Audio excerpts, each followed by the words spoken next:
Terima kasih atas kesempatannya. Perkenalkan, nama saya Zaratun Jannah dengan NIM 840. Di sini saya akan menjelaskan tentang pengertian kebijakan moneter syariah. Kebijakan moneter syariah adalah suatu usaha dalam mengendalikan keadaan ekonomi makro agar dapat tercapai sesuai dengan apa yang diharapkan melalui pengaturan jumlah uang yang beredar dalam perekonomian. Nah, adapun tujuan dari kebijakan moneter syariah tidak jauh berbeda dari kebijakan moneter konven, yaitu menjaga stabilitas mata uang, sehingga pertumbuhan ekonomi yang merata diharapkan dapat tercapai. Stabilitas nilai uang tersebut telah tertulis dalam Al-Quran, Surat Al-An'am ayat 152, yang artinya, dan sempurnakanlah takaran dan timbangan dengan adil. Terima kasih atas kesempatannya. Saya Lenur Khalifah dengan NIM 2018-7107777 akan melanjutkan penjelasan dari rekan saya, yaitu sistem kebijakan moneter Islam. Sistem moneter sepanjang zaman telah mengalami banyak perkembangan. Sistem keuangan inilah yang paling banyak dilakukan studi empiris maupun historis. Bila dibandingkan dengan disiplin ilmu ekonomi yang lain, sistem keuangan pada zaman Rasulullah ini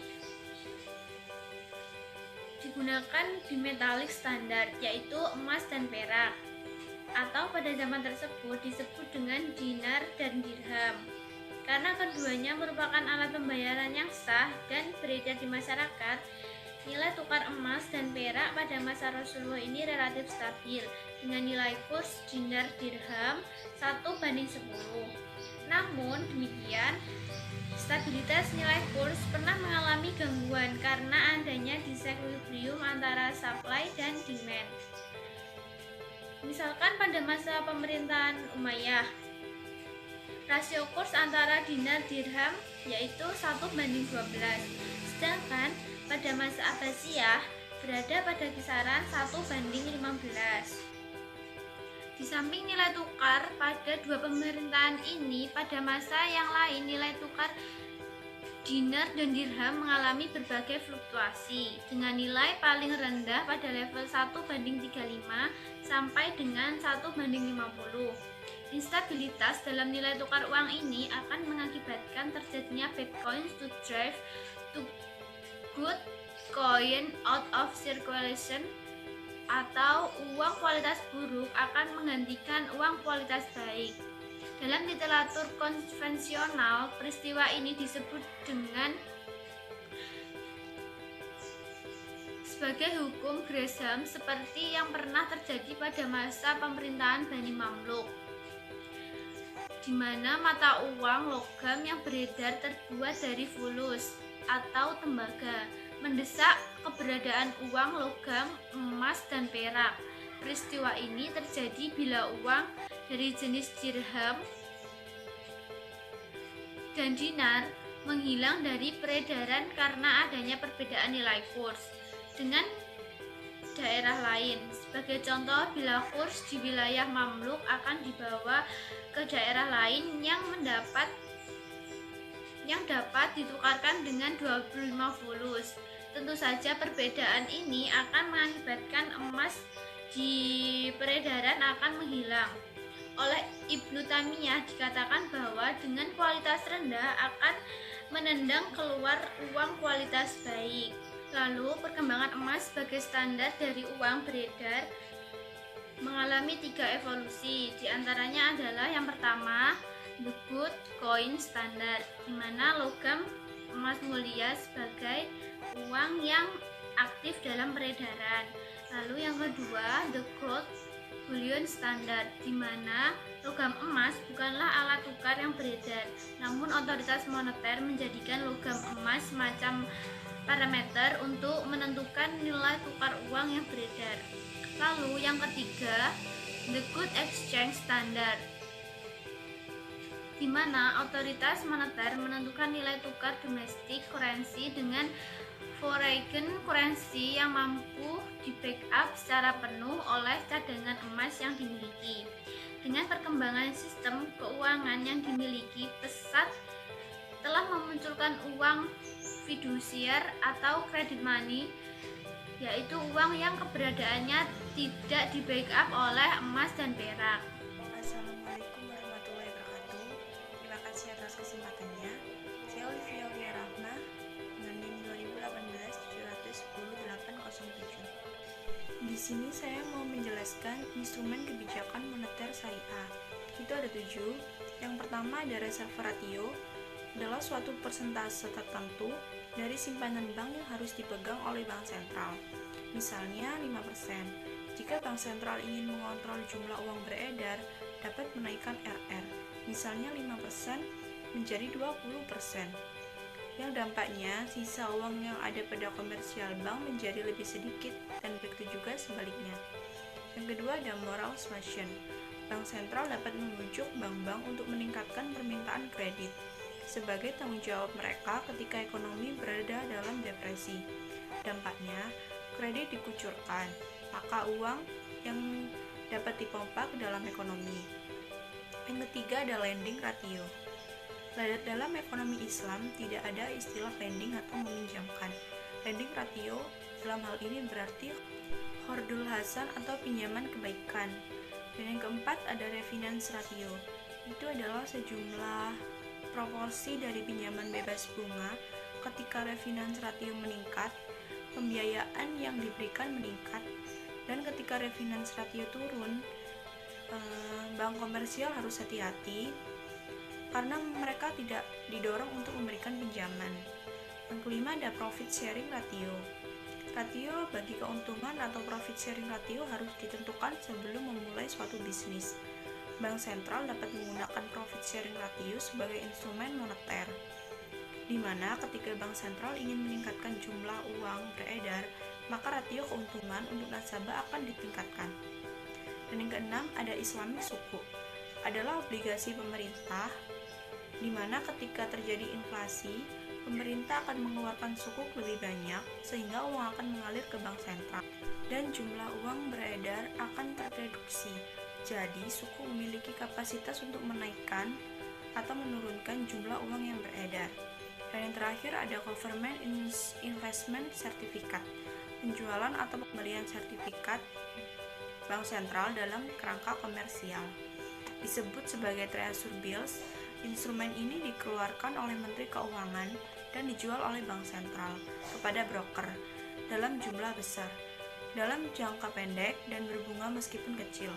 Treasury bills ini tidak bisa diterima dalam Islam, maka sebagai penggantinya diterbitkan pemerintah dengan sistem bebas bunga yang disebut GIC atau Government Instrument Certificate. Itu saja yang bisa saya jelaskan. Terima kasih. Wassalamualaikum warahmatullahi wabarakatuh. Terima kasih atas kesempatannya. Nama Indra Jaha Putra, NIM 2018-710-757.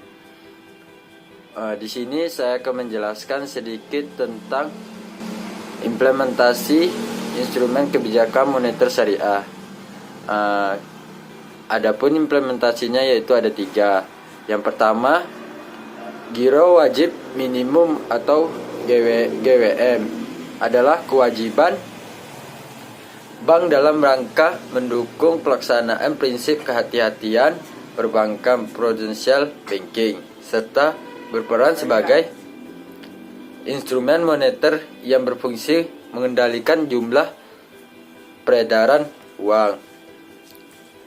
Yang kedua yaitu sertifikat investasi mudharabah antar bank syariah atau sertifikat IMA, yaitu instrumen yang digunakan oleh bank-bank syariah yang mengalami kelebihan dana untuk mendapatkan keuntungan. Di pihak lain digunakan sebagai sarana penyediakan dana jangka pendek bagi bank-bank syariah yang membutuhkan atau yang mengalami kekurangan dana. Nah, yang ketiga yaitu sertifikat wadiah Bank Indonesia atau SWBI, yaitu instrumen Bank Indonesia sesuai dengan syariah Islam. SWBI juga digunakan oleh bank-bank syariah yang berkelebihan likuiditas sebagai sarana penitipan dana jangka pendek atau dalam waktu misalnya 7 hari atau nggak sampai panjang gitu. Nah,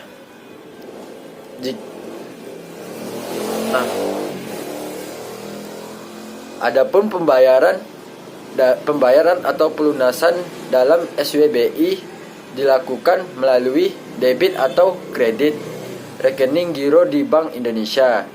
Jika jatuh tempo, dana akan dikembalikan bersama bonus yang ditentukan sebagai parameter sertifikat IMA.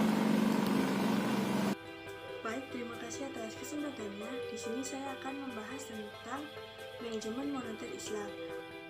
Nah, dasar dari manajemen moneter Islam sendiri yaitu terciptanya stabilitas permintaan uang dan mengarahkan pemerintah untuk menggunakan uang tersebut untuk kegiatan efektif dan produktif. Nah, di sini setiap instrumen yang akan diarahkan untuk kegiatan tersebut, pengalokasiannya sumber dana itu yang sekiranya tidak produktif bisa ditinggalkan.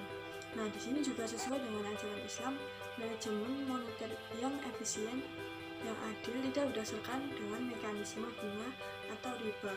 Nah, di sini menggunakan instrumen yang utama, yaitu ada 3. Yang pertama yaitu value judgment. Nah, di sini value judgment sendiri dapat menciptakan suasana yang memungkinkan alokasi dari distribusi sumber yang sesuai dengan ajaran Islam. Nah, pada dasarnya sumber daya ini merupakan amanah dari Allah yang manfaatnya harus digunakan secara efisien dan efektif.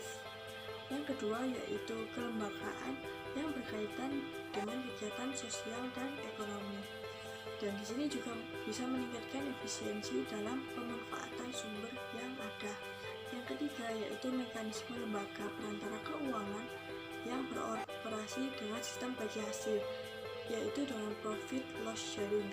Nah, dari sistem ini permintaan uang akan dialokasikan dengan syarat hanya untuk proyek-proyek yang bermanfaat dan hanya debitur yang mampu mengelola proyek secara efisien.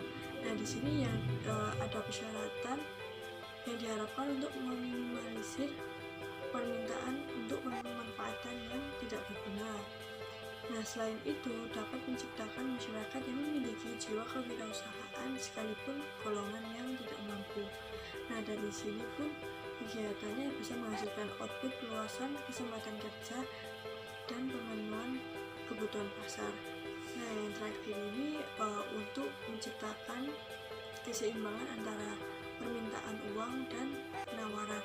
Nah, di sini jika ada pendekatan yang praktis dapat digunakan untuk memperkirakan permintaan uang yang konsisten dengan realisasi pencapaian tujuan sosio dan ekonomi dengan kerangka stabilitas harga dan kemudian memantapkan rancangan target pertumbuhan penawaran uang yang akan membantu tercapainya kecukupan permintaan ini.